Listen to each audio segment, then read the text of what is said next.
Good morning student, कैसे हो आप सब। आप सबका एक बार फिर से स्वागत है अपनी ऑनलाइन क्लासेस में अल्फ़ा क्लास फिजिक्स।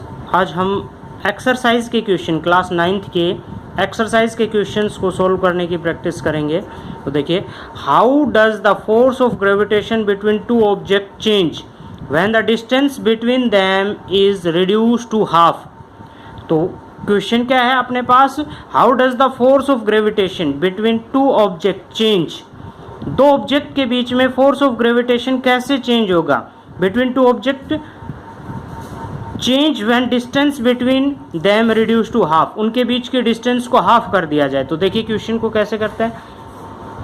अपने पास कोई भी दो ऑब्जेक्ट है, एक m1 मास का है और आपके पास दूसरा है m2 मास का। दोनों के बीच में d डिस्टेंस हमने ली। तो force according to Newton's law of gravitation, force क्या हो गया, F is equal to G m1 m2 by D square.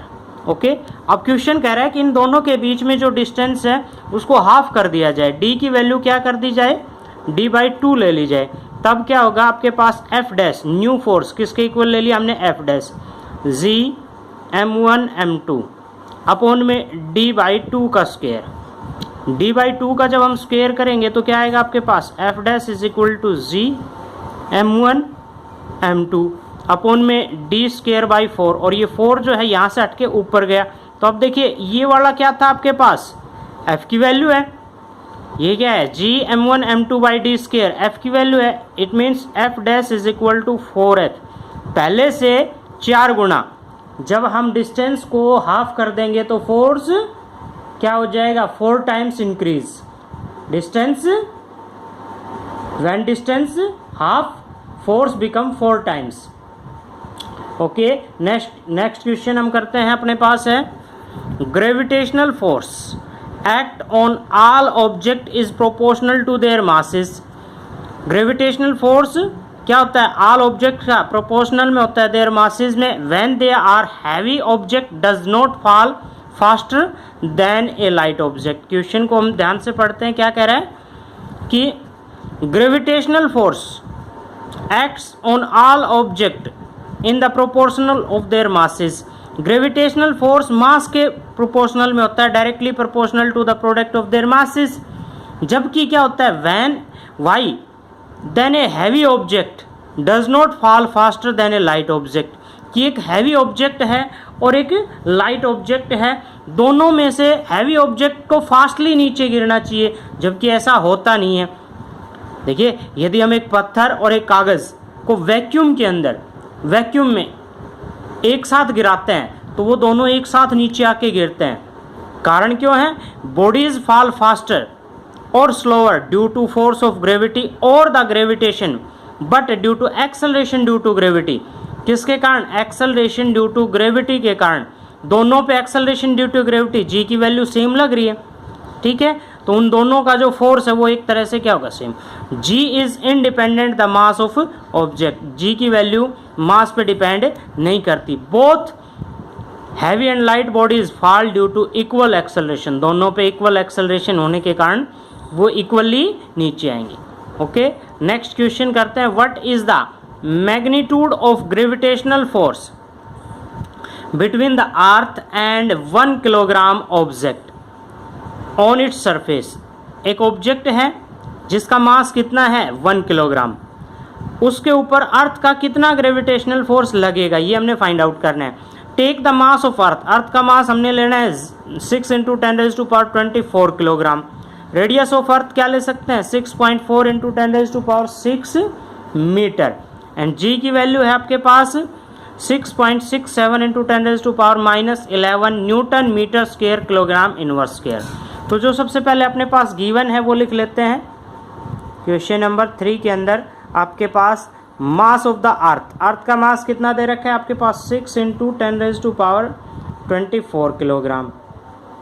और आपके पास दे रखा है radius of the earth, R की वैल्यू किसके इक्वल होगा, 6.4 × 10⁻6 मीटर। जी की वैल्यू आपके पास दे रखी है 6.67 × 10⁻11 newton metre square kilogram inverse square. और बॉडी का जो मास है m, स्मॉल m की वैल्यू क्या दे रखी है 1 किलोग्राम। हम फॉर्मूला रखते हैं F is equal to Gm/r²। इन सब की वैल्यू को हम यहाँ पे पुट करेंगे। G की value capital M mass of the earth, small m mass of the body और R radius of the earth. इन सब की वैल्यू को यहाँ पे पुट करेंगे तो अपने पास वैल्यू आएगी F is equal to 0.97 into 10⁻⁴, या ये कहें कि 10। इसको हम क्या कर सकते हैं F is equal to 9.77 newton. G की वैल्यू को, M की वैल्यू को, स्मॉल m की वैल्यू, R की वैल्यू, ये सब गिवन है आपके पास। इनकी वैल्यू को इस फॉर्मूले में रखेंगे तो आपके पास 9.77 न्यूटन फोर्स आ जाएगा। ठीक है, नेक्स्ट क्वेश्चन करते हैं हम। आपके पास नेक्स्ट क्वेश्चन है, the earth and the moon are attract to each other by gravitational force. Does the earth attract the moon with a force that is greater or smaller or same as the force with which moon attracts by the earth and why? तो question में कहा गया है कि earth and moon are attract to each other, एक दूसरे को attract करते हैं बाय ग्रेविटेशनल फोर्स से। Does the earth attract the moon with the force that greater or smaller or same the force? क्या अर्थ मून को भी attract कर रही है, ज़्यादा फोर्स से, कम से, या सेम फोर्स से?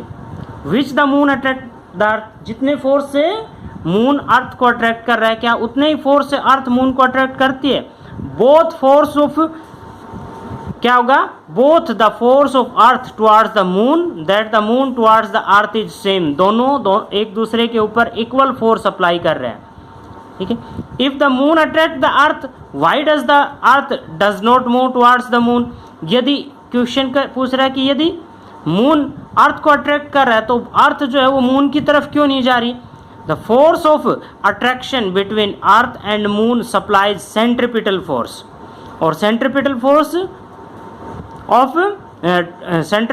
force of the moon क्या होगा?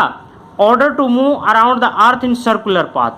ये centripetal force उसको circular path में रिवॉल्व कर रहा है। जो ग्रेविटेशनल फोर्स लग रहा है वो इस अर्थ के अराउंड इसको रिवॉल्व करने के लिए लग रहा है, इसलिए अर्थ जो है वो अट्रैक्ट नहीं हो रही है किसकी तरफ? आपकी मून की तरफ। अगला क्वेश्चन है, what happens to the force between two objects if the mass of object double? Question में कह रहा है कि यदि मास डबल कर दिया जाए तो मास के डबल करने से क्या हो जाएगा? फोर्स भी डबल, क्योंकि मास जब हम डबल कर देंगे तो आपका जो फोर्स है वो क्या हो जाएगा? डबल, डायरेक्टली प्रोपोर्शनल है। डिस्टेंस यदि क्या कर दें?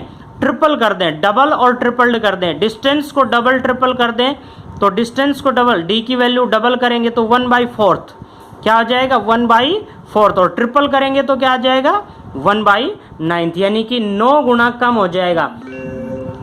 एक तरह से डिस्टेंस को ट्रिपल करने से उनके बीच का फोर्स 9 गुना कम हो जाएगा।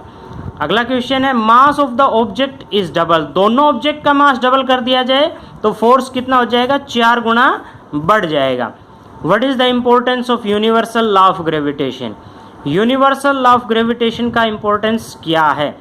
Universal law of gravitation is applicable everywhere in the universe. Universal law of gravitation इस ब्रह्मांड में हर जगह पे एप्लीकेबल है। It is applicable all the objects big और स्मॉल, नियर और फार अवे। हर ऑब्जेक्ट पे universal law of gravitation equally लग रहा है। इट मीन्स ये कहें कि उनके मास के अकॉर्डिंग हर जगह पे